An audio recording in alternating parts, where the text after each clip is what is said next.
সাম্প্রতিক একটি রিপোর্টে দেখা যাচ্ছে পর্তুগালের অভিবাসন প্রত্যাশীর সংখ্যা 59 অর্থাৎ 59% কমে গিয়েছে, যেখানে 2024 সালের প্রথমার্ধে প্রথম 6 মাসে 1,56,900 জন অভিবাসন প্রত্যাশী আবেদন করেছে।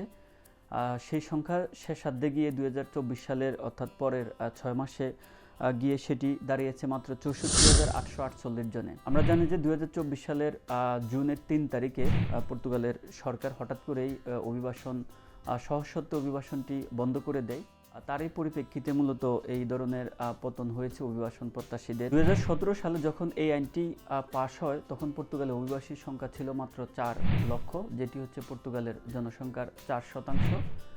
2024 সালে এসে সেটি দাঁড়িয়েছে প্রায় 15 লক্ষ, অর্থাৎ পর্তুগালের মোট জনসংখ্যার প্রায় 15%। তার জন্য পর্তুগালের যারা ডানপন্থী রয়েছে তারা পর্তুগাল সরকারকে নানা পরামর্শ এবং চাপ দিয়ে আসছে পর্তুগালের যে ওই সহজ সত্ত্বে যে অভিবাসন সেটিকে বন্ধ করার জন্য, এবং তারই পরিপ্রেক্ষিতে মূলত এই সিদ্ধান্তটি নিয়েছিল সরকার গত বছর। মার্চ মাসের 18 তারিখে পর্তুগালের জাতীয় সংসদ নির্বাচন রয়েছে। এখন দেখার বিষয় হচ্ছে কারা পর্তুগালের সরকার গঠন করে এবং তাদের ইমিগ্রেন্টদেরকে নিয়ে তাদের কী ধরনের মনোভাব তারা পোষণ করে।